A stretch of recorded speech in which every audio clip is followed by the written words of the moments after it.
What's up guys? So time check tayo. 9:25 ng gabi. We're going to Bangkok, Thailand. At kung napansin nyo sa likod ko, walang pila. Grabe, ganito pala dito. Pag red eye flight ba tawag dito? Ayun, mga ganon. No? Gabi kasi ang aming flight. Actually, madaling araw. So, tingnan natin kung anong magiging experience namin. Sana walang aberya. Yung kaibigan namin na una na doon, wala na siyang naging aberya. Hopefully kami rin. Okay? Let's go! Dito mi, pasok ka dyan. Walang tao, grabe.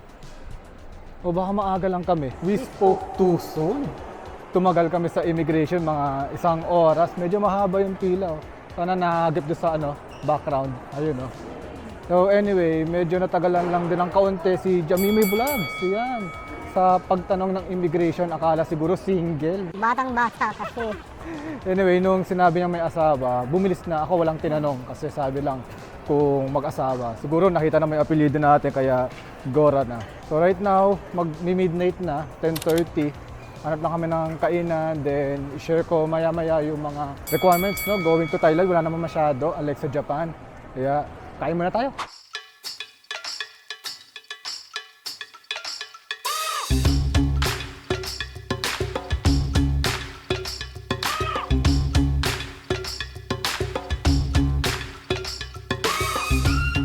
And we're back fresh from Bangkok, Thailand. At nakita nyo naman itong suot ko, galing pa yan Chatuchak Weekend Market. Sorry at hindi ko na-record doon itong supposedly na gagawin natin ngayon. But don't worry, marami pa tayong clips na nakuha sa aming first trip to Thailand. And I will make a whole separate video about yung naging itinerary namin and expenses. Kaya wag mo kalimutan mag-subscribe.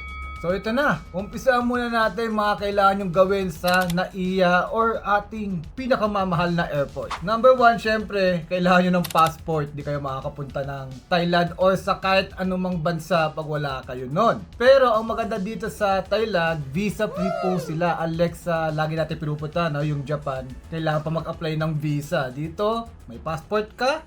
And yung number 2, airfare ticket, maaari ka nang makapunta doon. Okay, anong kala nyo libre? Siyempre, kailangan nyo magbayad ng plane ticket. Kayo na bahala. Kung gusto nyo ng budget airlines, Cebu Pac, AirAsia, or PAL. Pero kung gusto nyo i-upgrade, siyempre, yung airplane experience nyo, try nyo yung Thai Airways. Then, kailangan din itong number 3. May accommodation na kayo. Bakit? Kwento ko lang kasi doon sa immigration, si Jamimi Vlogs, first time sa 4 na travel namin this year, tumagal sa immigration. Maybe because mukha siyang bata, mukha siyang walang asawa, ganon. Then, isa sa mga hinanap po is yung accommodation.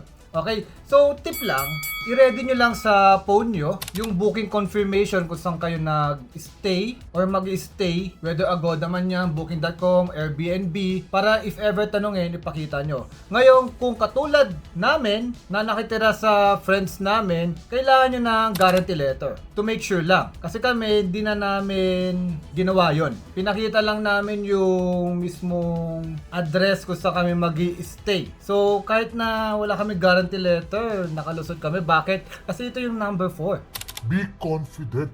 Okay, dahil siguro lagi na rin kami nagta-travel at yung passport namin marami na rin tatak, baka nakita rin na hindi kami magti-TNT. Okay, kaya na-approvean naman, lalo at sinabi ni Jamimi Vlogs na kasama yung asawa. Usually kasi yung mga nade-deny, yung mga single na babae, no? Medyo sexy, so, pero based sa mga nakikita natin mga reports, ganun talaga eh. Kaya ang tip ko talaga, Be confident. okay, yung suit nyo, mukha kayong turista, tapos iwasan nyo yung may mga maraming folder or envelope hanggat maaari. Ako, lahat ng mga maaaring hingin na immigration officer is nasa phone ko lahat. Okay, ngayon pag tinanong kayo ng birth certificate, Tanungin nyo rin siya. bakit kailangan yun? Magta-travel lang kayo. Ganon, be confident lang, pero polite. Okay, wag naman yung medyo bastos dahil baka lalo kayo pag-initan. Then number 5, wag nyo kalimutan yung e-travel kasi di kayo makakapunta sa immigration without that. Hinahanap yun eh bago kayo pumila, pero pag tinatanong na kayo ng immigration officer, di na hinahanap. Di ko alam kung bakit. So, baka automatic or baka show up lang. Di ko rin alam okay? So, make sure to follow na lang yung rules and procedure nila. Okay, punta naman tayo sa BKK, which is the Airport of Thailand na nasa Bangkok. So number 1, immigration, wala naman, walang problema. Bibigay mo lang yung passport, basta pumili ka lang maayos, okay? Then may mga sensor doon ng fingers, no? Ilalagay nyo yung ganyan. So pasensya na kung wala akong video nun kasi bawal po. Bawal po mag-take ng photo or video whether sa immigration ng Pilipinas or sa Thailand. Okay? So number 2, money changer. Kung nagtataka kayo saan ako nagpapalit, no, ng pera, hindi po ako nagpapalit sa money changer. So tinignan ko yung rates sa airport natin, sa airport ng Thailand, pati doon sa neighborhood kung saan kami nagstay, ang mahal. So ang ginawa ko, at hindi po to sponsored ito ang ginamit ko, Maya Visa Card. So dyan ako naglagay ng pera at nag-withdraw ako sa ATM nila. Nakita ko, kasama ng international fee which is 200 pesos, mas competitive po yung rates ng mga Visa Card. Ibig sabihin po noon, yung 25,000 pesos ko, nung nag-withdraw ako via Maya Visa Card, 15,000 baht po yung nakuha ko compared kung magpapalit ako doon sa money changer or exchanges na 11,000 baht lang yung makukuha ko. So nakatipid ako ng 4,000 baht at hindi pa ako na-hassle. Okay? So make sure na dala-dala nyo yung Visa card nyo. Then number 3, yan, SIM or Wi-Fi, kailangan nyo ng internet. Okay, paglapag nyo po ng BKK, so una nyo gawin, may connect kayo sa Wi-Fi ng airport kung hindi po kayo naka-roaming. Then, bumili kami sa Klook ng SIM card through 5G. Bakit Klook? Kasi nung tinignan ko yung website ng True 5G, mas competitive po yung prices ng Klook compared to them. Tapos gagamitan mo pa ng Soral 5 off or Jamimoy 5 off.